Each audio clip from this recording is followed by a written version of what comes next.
যে বিহারের নির্বাচনের আগে এবার এমন কিছু ঘটনা ঘটেছে যেটা সাধারণত কোনো নির্বাচনের আগে কোনোদিন হয় না। নির্বাচনের আগে একটা এসআইআর হয়েছে, সেই এসআইআর এর মধ্যে দিয়ে প্রায় 69 লক্ষ লোকের নাম বাদ দেওয়া হয়েছে, প্রায় নতুন করে 25 লক্ষ লোকের নাম যুক্ত হয়েছে। এই সমস্ত ব্যাপারগুলোর মধ্যে যথেষ্ট ধোঁয়াশা আছে। তো এত কিছু করে যে নতুন ভোটার লিস্টটা তৈরি হয়েছে, সেই ভোটার লিস্টটা আগের ভোটার লিস্টের থেকে আরও খারাপ, তাতে অনেক অশুদ্ধি ভুলে ভরা ভোটার লিস্ট। দ্বিতীয়ত হচ্ছে এখানে বিরাট পরিমাণে টাকা বিলি করা হয়েছে, 30,000 কোটি টাকা প্রায় 3-4 কোটি মানুষের মধ্যে, এবং সেটা রীতিমতো সরকারিভাবে। এটা সাধারণভাবে নির্বাচনের সময় এরকম টাকা বিলির কোনো সুযোগ থাকে না, অবকাশ থাকে না। এটাকে মডেল কোড অফ কন্ডাক্টের বিরুদ্ধে ধরা হয়, কিন্তু এখানে এটাকে অ্যালাউ করা হয়েছে। আর সবথেকে যেটা বড় কথা সেটা হচ্ছে যে এই সরকারটা 20 বছর ধরে ক্ষমতায় আছে। এইরকম একটা ফলাফল হয়েছিল বিহারে 2010-এ, সেটা নীতিশ কুমারের উত্থানের সময়। এখন তো এই সরকারটা কোনো রকমে টিকে ছিল, ব্যাপক মানুষের বিক্ষোভ, রাস্তাঘাটে আন্দোলন। যেখানে একদিকে ছবিটা এরকম, সেখানে ইভিএমে ভোটের গোনার পরে ছবিটা যদি সম্পূর্ণ পাল্টে যায়, তাহলে তো সেটাকে অস্বাভাবিক না বলে উপায় নেই। সেই জন্য অস্বাভাবিক বলেছি, আমরা বলেছি এটা আমরা ভালো করে খতিয়ে দেখব। তো ভোট চুরির বিভিন্ন মাত্রা, এটা বহুমাত্রিক ব্যাপার। ধরুন ভোটার লিস্টে যেটা হলো, লিস্ট থেকে নাম বাদ দিয়ে দাও, এটা একটা বড় ব্যাপার। ভোট যখন হচ্ছে তখন বোগাস ভোটিং হচ্ছে, সেই বোগাস ভোটিংকে অ্যালাউ করে দেওয়া হলো, এটাও ভোট চুরি। এই মহিলাদের মধ্যে 10,000 টাকা করে তাদের ব্যাংক অ্যাকাউন্টে পাঠিয়ে দেওয়া হলো, এবং সেটা হলো বিহারের সেলফ হেল্প গ্রুপ জীবিকাটার মাধ্যমে। এবং সেই জীবিকা সংগঠকদের 1,80,000 সংগঠককে নির্বাচনে পোলিং ডিউটি দিয়ে দেওয়া হলো। তারা বুথের ভেতরে ঢুকে সেখানে মহিলা ভোটারদেরকে তাদেরকে চাপ সৃষ্টি করছেন, সরকারের পক্ষে থাকো, সরকারকে ভোট দাও। এই ধরনের বিভিন্ন অস্বাভাবিক দিক আছে, যেগুলো বলে আমরা বলেছি অস্বাভাবিক ব্যাপার। আর বাকি নির্বাচন সব প্রশ্নই থাকবে। ভোট চুরিটা তো একটা ব্যাপার, কিন্তু ভোট মানুষের খুব বুনিয়াদী অধিকার, এবং সেই ভোটের মাধ্যমে মানুষ নিজের জীবনে উন্নতি চায়, পারিপার্শ্বিক অবস্থার পরিবর্তন চায়, সমাজে পরিবর্তন চায়, রাজনীতিতে পরিবর্তন চায়। তো মানুষ যাতে ভোটটা নিজের পছন্দ মতো দিতে পারে, নিজের বিবেচনা মতো দিতে পারে, মানে সেটা তো দেখা সকলের কাজ, সবসময় কাজ। যে কোনো রাজ্য, লোকসভা, বিধানসভা, সর্বত্র সমস্ত নির্বাচন, সেটা তো অবশ্যই আমরা যে কোনো নির্বাচনেই দেখি। আমরা এই সমস্ত এগুলো লেসার এগুলো কথাগুলো সমস্ত কোনদিন ব্যবহার করি, আমরা কোনোদিনই কিছু বলিনি। আরএসএস গোটা দেশ জুড়ে বাড়ছে, আরএসএস কেরালাতেও বাড়ছে, কার জন্য কাকে বলবো। আজকে গোটা দেশ জুড়েই বিভিন্ন জায়গায়, বিহারে বিজেপি প্রাক্তন যিনি বিদ্যুৎ মন্ত্রী, তিনি বললেন আদানিকে 62,000 কোটি টাকার একটা কেলেঙ্কারি করে থেকে বিদ্যুতের চুক্তি তার সাথে করা হবে। তো ফলে এখানে যেটা অভিজিৎ গাঙ্গুলি বলছে, ওই কথাটাই করছেন, আর কে সিংও বলছে। এটা আমার মনে হয় এই মুহূর্তে গোটা ভারতবর্ষ জুড়ে দুর্নীতি, আরএসএস, তার চাপ, বিভিন্ন সংগঠনগুলো, বিভিন্ন সংস্থাগুলো, সেগুলোকে ভেতর থেকে শেষ করে দেওয়া। ফলে আমার মনে হয় কেউ কেউ হয়তো এত বেশি শুধু পশ্চিমবাংলাটাই দেখছে, মনে হচ্ছে পশ্চিমবাংলা আলাদা একটা কিছু। পশ্চিমবাংলা এমন কিছু একটা আলাদা কিছু নয়, অবিজেপি শাসিত রাজ্য অবশ্যই, এটা তো একটা ফ্যাক্ট, এটা তো ফ্যাক্ট। এবং যদি আমরা সমস্ত রাজ্যগুলোকে বলতে শুরু করি যে সব রাজ্যেই, ধরুন কেরলাতে আদানি এত বড় একটা তাকে কোর্ট পাইয়ে দেওয়া হলো, তো কেউ যদি আদানিটাকে দেখে বলে, যেখানে যেখানে আদানি যাচ্ছে, হ্যাঁ সেটাও মোদি এবং আদানি যুক্ত, মোদানি, কেউ আদানিকে ধরে বলবে, কেউ আরএসএস কে ধরে বলবে, তাহলে তো ওটা ভারতবর্ষে সব বাঁচতে যাও যায়, তাহলে তো ভারতবর্ষে কোথাও কিচ্ছু বাকি নেই। আমরা ওভাবে দেখছি না। আমরা যেটা বলছি যে এই মুহূর্তে ভারতবর্ষে যেটা হচ্ছে, বিজেপি ক্ষমতায় আসার পরে একটা সেন্ট্রালাইজেশন অফ পাওয়ার হচ্ছে, মারাত্মক সেন্ট্রালাইজেশন অফ পাওয়ার, যেখানে কোনো রকম কোনো অপোজিশন থাকবে না, কোনো ফেডারালিজম বলে কিছু থাকবে না। আর যেটা হচ্ছে সেটা হচ্ছে ভীষণ রকমের কনসেন্ট্রেশন অফ ওয়েলথ, সমস্ত সম্পত্তি, গোটা দেশের এই সম্পত্তিগুলো মুষ্টিমেয় দু একজন পুঁজিপতির হাতে তুলে দেওয়া হচ্ছে। এই যে কনসেন্ট্রেশন এবং সেন্ট্রালাইজেশনের যে প্রবণতা, সেই প্রবণতা দাঁড়িয়ে আমাকে পার্থক্য করতেই হবে। যে কোনো অবিজেপি শাসক, যে কোনো যেখানে একটা এখনো পর্যন্ত অবিজেপি আছে, সেটাকে তার মানে সেটা খুব পলিটিক্যালি কে কতটা অ্যান্টি বিজেপি, আমি সেটা অ্যান্টি বিজেপি কথাটাও বলি, আমি অবিজেপি কথাটা বলেছি। তো ভারতবর্ষে বিজেপি এবং অবিজেপি যেটা আছে এই পার্থক্যটা আমাদের করতেই হবে, এটা আমার মনে হয় বাধ্যতামূলকভাবে। এই পার্থক্য না করার মানে হচ্ছে গোটা ভারতবর্ষকে তাহলে মেনে নেওয়া যার কোথাও কিছু বাকি নেই, গোটা দেশটা বিজেপির হাতে চলে গেছে। এই যুক্তি অনুধাবন করে আন্তর্জাতিক প্রশ্নে যদি ভারতের অবস্থান বিচার করা হয়, তাহলে কি আমরা একইভাবে মার্কিন সাম্রাজ্যবাদের সাথে বর্তমানে যে রাশিয়ায় যে ধরনের অলিগোপলি দেখা যাচ্ছে ভ্লাদিমির পুতিনের আন্ডারে, তো সেগুলোর সাথে কি আমরা পার্থক্য করবো এই একই যুক্তিতে? না, গোটা পৃথিবী জুড়ে এই মুহূর্তে দক্ষিণপন্থী প্রতিক্রিয়া একটা ভীষণ আগ্রাসী উত্থান দেখা যাচ্ছে। গোটা পৃথিবী জুড়েই বিভিন্ন রকমের ফ্যাসিবাদী শক্তি মাথা চাড়া দিচ্ছে। আপনি পুতিনের কথা বললেন, কেউ ব্রাজিলের কথা বলবে, কেউ উত্তর কোরিয়ার বলবে, সেখানে এক ধরনের আছে, কেউ চীনের কথা বলবে, সেখানেও ভেতরে অভ্যন্তরীণ গণতন্ত্র সেভাবে নেই, সেটা আমরা গণতন্ত্র করে মনে করি। ফলে বিভিন্ন পৃথিবীর বিভিন্ন জায়গাতে গণতন্ত্রের নিজস্ব লড়াই আছে। আমি সেটা ভারতবর্ষের ভেতরের লড়াইটাকে রাশিয়ার সাথে, রাশিয়ার লড়াইটাকে চীনের সাথে, চীনের লড়াইটাকে আমেরিকার সাথে এভাবে মিলিয়ে মিশিয়ে যেতে কোনো লাভ নেই। প্রত্যেকটা দেশে, প্রত্যেকটা যুগে সেখানকার মানুষকে তার নিজের গণতন্ত্র বুঝে নিতে হয়, তার নিজের স্বাধীনতা বুঝে নিতে হয়। যেখানেই পৃথিবীতে স্বাধীনতা আক্রান্ত হবে, গণতন্ত্র আক্রান্ত হবে, আজকে ধরুন ক্লাইমেট ক্রাইসিস, এটা গোটা সার্বজনীন, গোটা পৃথিবী জুড়ে, তো যেখানেই সবকিছু আক্রান্ত, প্রকৃতি আক্রান্ত, পরিবেশ আক্রান্ত, মানুষকে লড়তে হবে। তো ফলে আমি ভারতের লড়াইটাকে, ঠিক আছে গোটা পৃথিবী জুড়েই গণতন্ত্রের লড়াই আছে, স্বাধীনতার লড়াই আছে, তার একটা অঙ্গ, কিন্তু ভারতের লড়াইটা একান্ত ভারতের লড়াই। আগামী 26-এর নির্বাচনের কথা ভেবে পশ্চিমবঙ্গে কি মানে পশ্চিমবঙ্গের মানুষ কি একটা বৃহত্তর বাম জোট দেখতে চলেছে? আমরা চাই, আমরা যেটা বলেছি যে পশ্চিমবাংলায় দুটো প্রশ্ন আছে বাংলার মানুষের কাছে। একটা প্রশ্ন হচ্ছে যে বাংলায় বিজেপি যেভাবে আবার ক্রমাগত তারা ক্ষমতা দখলের জন্য ব্যর্থ হয়ে উঠেছে, অঙ্গ বঙ্গ কলিঙ্গ, কলিঙ্গ হয়ে গেছে, আবার বঙ্গ দরকার, তো এইটার বিরুদ্ধে বাংলার একটা লড়াই আছে। এই লড়াইটা বাংলার ব্যাপক মানুষ লড়বে। কিন্তু বাংলায় আরো একটা ব্যাপার আছে, যেটা বাংলায় যদি একটা দ্রুত তৃতীয় শক্তি যদি একটা না উঠে আসতে পারে, সেই তৃতীয় শক্তি যদি নির্মাণ করতে হয়, তাহলে তার মূল জায়গাটা হচ্ছে বাংলার বামপন্থীরা। তাহলে বাংলার বামপন্থীরা যদি আবার দ্রুত যদি উঠে আসতে না পারে, তাহলে বাংলাটা ওই কলিঙ্গের মতোই হয়ে যাবে। সেখানে ওইটাই ছিল, সেখানে কোনো ভায়াবল তৃতীয় শক্তি ছিল না, সেখানে বামপন্থীরা খুব অত্যন্ত দুর্বল ছিল। এবং আমরা দেখলাম দুম করে একদিন শ্রী নবীন পটনায়ক হওয়া, সেখানে বিজেপি ক্ষমতায় চলে এলো। ফলে পশ্চিমবাংলায় যেন এমনটা না হয়, কোনো খালি মাঠ পশ্চিমবাংলায় যাতে এরা না পেয়ে যায়, সেজন্য আমরা অবশ্যই চাইবো যে বাংলার লোকে বামপন্থা নতুন করে, আমাদের এখানে যে সম্মেলন হচ্ছে, সেটা কেউ বলছেন বাংলা চায় বামপন্থার পুনরুজ্জীবন, পুনর্জাগরণ, কেউ বলছেন যে ঠিক আছে বাংলা চাক বা না চাক, আমরা অন্তত বাংলায় চাই বামপন্থার পুনর্জাগরণ। তো বাংলায় বামপন্থার পুনর্জাগরণ আমাদের কাছে তো আকাঙ্ক্ষা, আমাদের লক্ষ্য, এবং সেজন্য সমস্ত বামপন্থীরা যারা ক্ষমতায় ছিলেন, বামফ্রন্টে আছেন, যারা আমরা কোনোদিনই বামফ্রন্টে থাকিনি, বামফ্রন্টের বাইরে স্বাধীন বামপন্থী দল, আমরা একটা বৃহত্তর বামপন্থী ঐক্য দরকার, যেটা প্রায়ই দেখা যায় আন্দোলনে, বিভিন্ন মিটিং মিছিলে আমাদের ঐক্যটা থাকে। সেই ঐক্যটা আরো প্রসারিত হোক এবং সেই ঐক্যটা নির্বাচনও দেখা যায়। গত নির্বাচনের থেকে উঠে আসা একটি দল ইন্ডিয়ান সেকুলার ফ্রন্ট বা আইএসএফ, ঠিক আছে, এই পার্টিটাকে আপনারা কিভাবে অ্যাসেস করছেন বর্তমানে? আমি অত এক্ষুনি গুটিয়ে তো বলতে পারবো না। একটা নতুন পার্টি আসছে ভারতবর্ষে, আমি দেখছি যে সেটা হচ্ছে মুসলিম জনগণের মধ্যে তাদের প্রতিনিধিত্বের প্রশ্নটা, যে প্রশ্নে আপনি এমআইএম এর কথা বলেছেন, বিহারে গুরুত্বপূর্ণ প্রশ্ন হয়ে দাঁড়াচ্ছে। কারণ আজকে মুসলিম জনগণ তারা সব থেকে বড় টার্গেট, এবং সেই টার্গেটের মধ্যে একটা দিক এটাও যে বিধানসভা থেকে, সংসদ থেকে তাদের সরিয়ে দেওয়া, যাতে তারা কোথাও কিছু না থাকে, দ্বিতীয় শ্রেণীর নাগরিকে পরিণত হয়।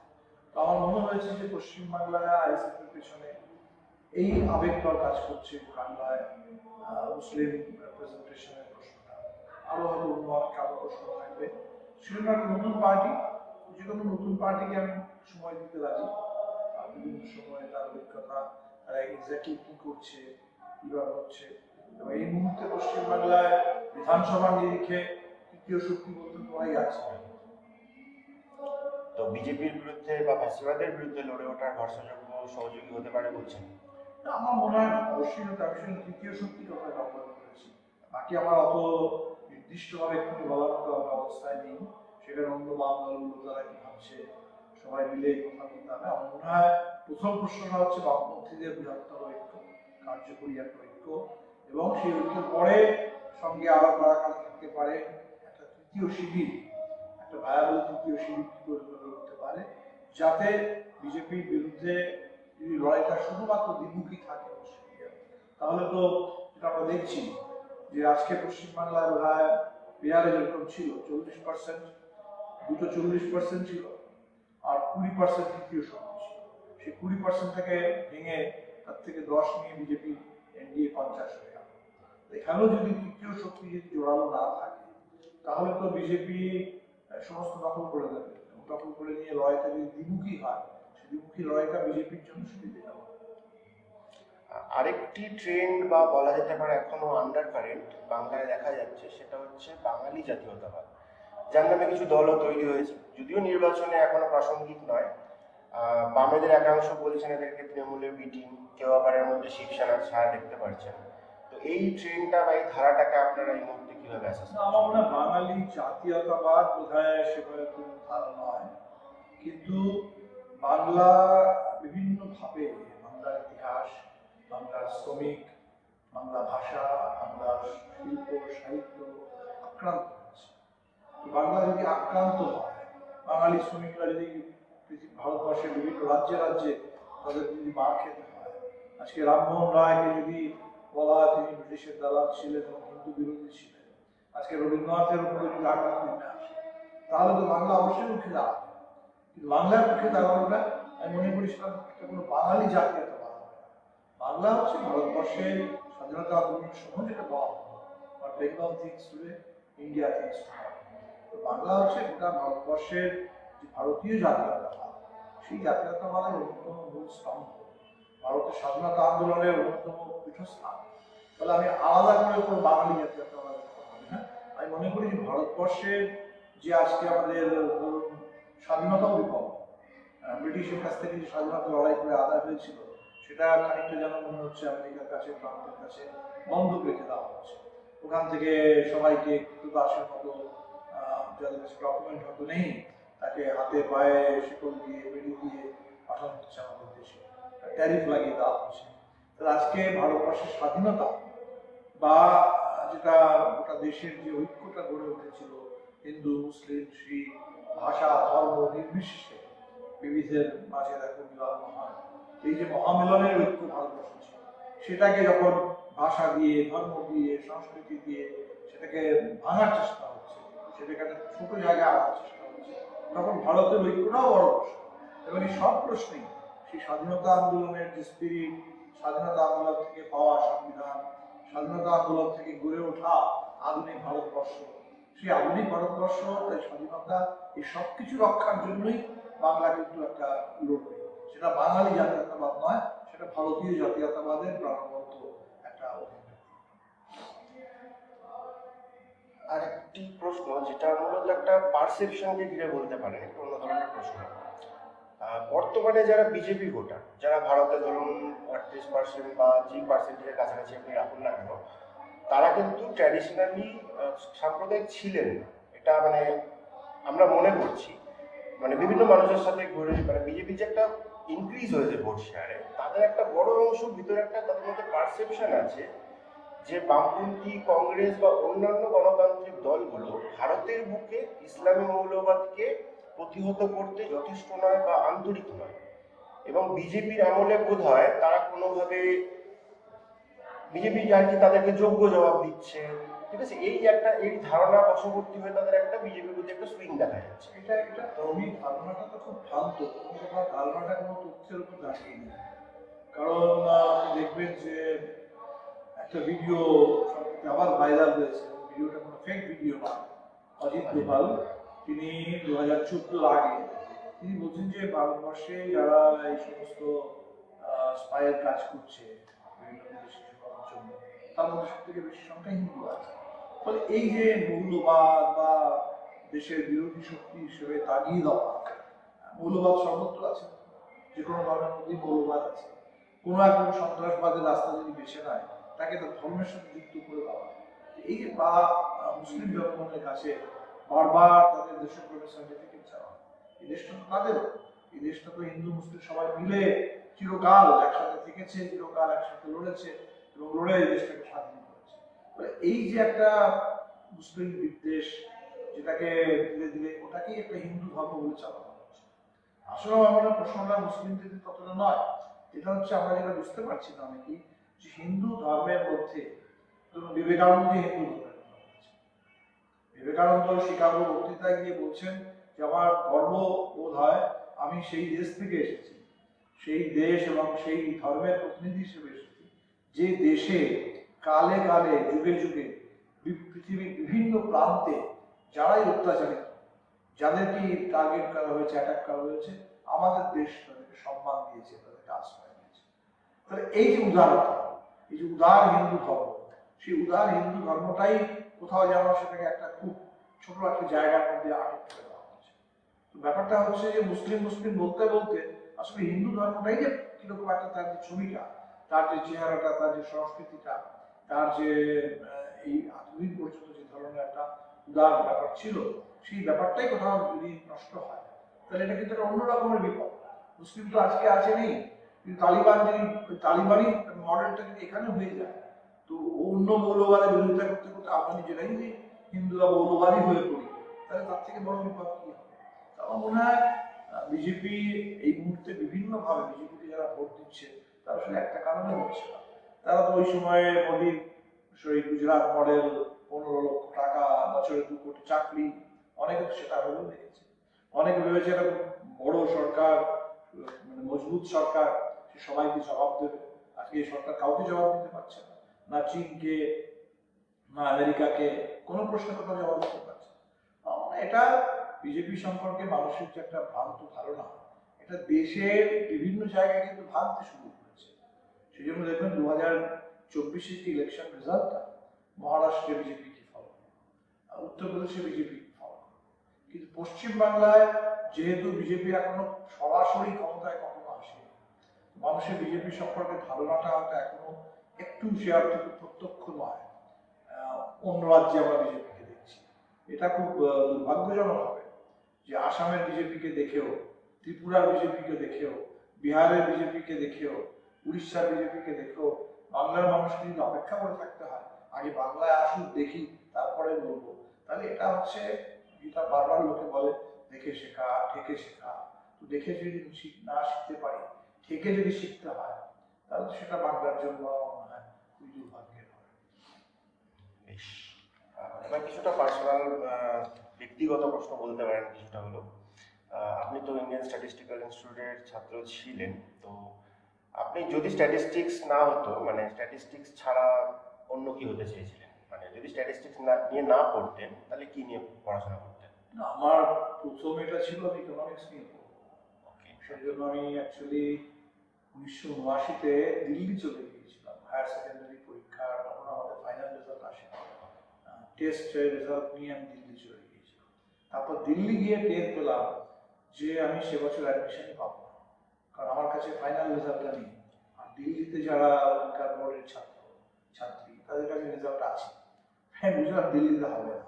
তারপরে আমি ফিরে এলাম, তখন এই সমস্ত জায়গায় পরীক্ষা দিতে দিতে আইএসআইটা পেলাম এবং মনে হলো যে আইএসআইতে ইকোনমিক্সটাও পড়া যাবে, ইকোনমিক্সও পড়েছি, সেখানে স্ট্যাটিস্টিক্সও না, এবার আমার যে ফাইনাল সাবজেক্ট ছিল সেটা হচ্ছে কোয়ান্টিটেটিভ ইকোনমিক্স বা ইকোনোমেট্রিক্স এন্ড প্ল্যানিং, ইভিপি, এমস্ট্যাটে আমার যেটা ছিল ইভিপি, এবং আমার হায়ার সেকেন্ডারিতে স্ট্যাটিস্টিক্স, ম্যাথমেটিক্স, ইকোনমিক্স তিনটেই ছিল। আমার হায়ার সেকেন্ডারি কম্বিনেশনটার মধ্যেও তিনটি সাবজেক্ট ছিল, সেই জন্য মনে হলো আইএসআই খুব চমৎকার একমাত্র জায়গা। এখনো আইএসআই এর উপর একটা বিল এসেছিল, ড্রাফট আইএসআই বিল, যেখানে আইএসআই এর ছাত্ররা বিরোধিতা করছে। ভারতবর্ষের প্রায় খুব অন্য একটা মানে মানে খুব বেশি এরকম হবে না জায়গা যেখানে ছাত্রদের কোনো ফি দিতে হয়। এবং আমরা যখন পড়তাম আমরা 100 টাকা স্কলারশিপ পেতাম। এখন সম্ভবত ছাত্ররা 3,000 বা 5,000 টাকা পর্যন্ত পায়। তো এরকম একটা জায়গা, এত চমৎকার একটা জায়গা। তো ফলে আইএসআই যখন সুযোগটা পেলাম, ওখানকার ওই পরিবেশ দেখে মনে হলো এটাই ভালো, এখানেই করি। ছোটবেলায় লাইফে অনেকে আইকন বা অনুপ্রেরণা মানে কাউকে, আপনি কাকে মানতেন? আমি বহু আইকন নিয়ে বড় হয়েছি। হ্যাঁ, সে একাধিক বলতে পারেন। না, একাধিক মানে আইকনটা বলার নয়, কারণ আমি যে সময়টায় বড় হয়েছি ওই সময়টা খুব বড় ছাপা ছাপানো করে।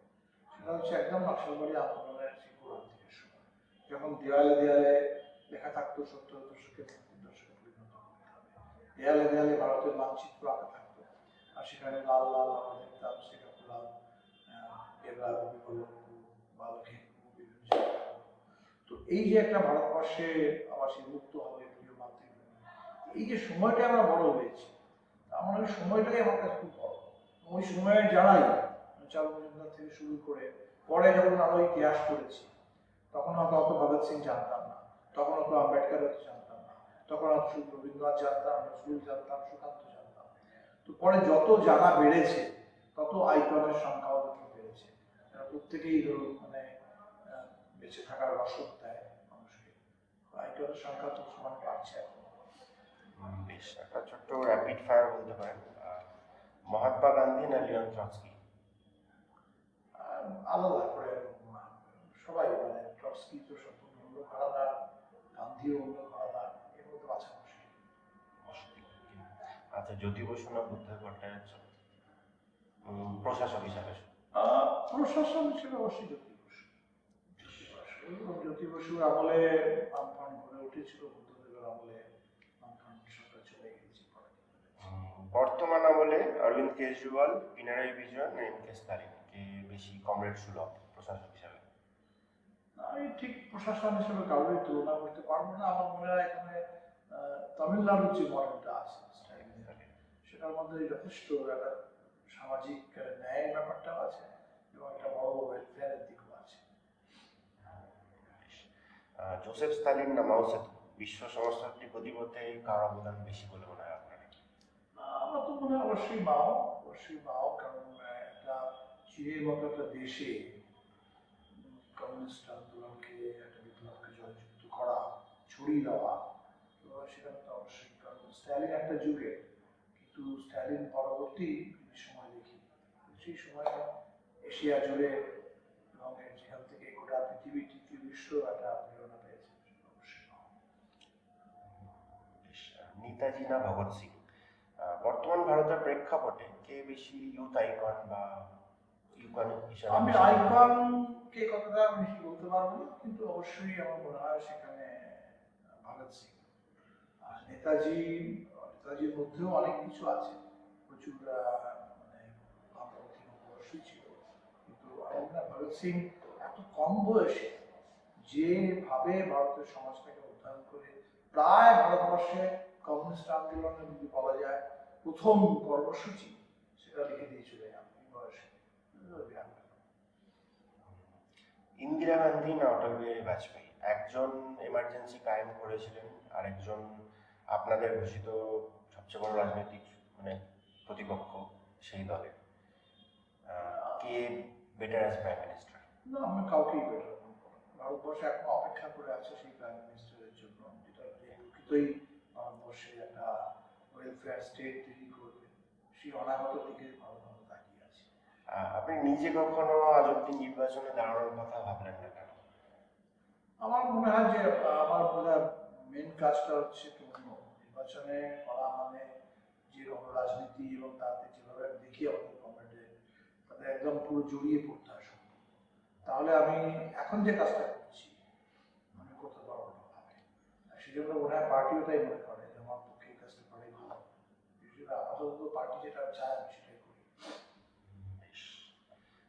শেষ রাপিড ফায়ার, শেলা রশিদ না কানাইয়া কুমার? একজন আপনাদের এই যে ছাত্র সংগঠন আইসা, আর সেখান থেকে বেড়ে ওঠা, আর একজন বর্তমানে সিপিআই ছেড়ে কংগ্রেসে।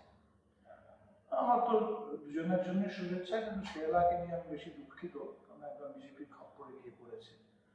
কি কারণ বলে মনে হয়? কানাইয়া সেটা করেনি।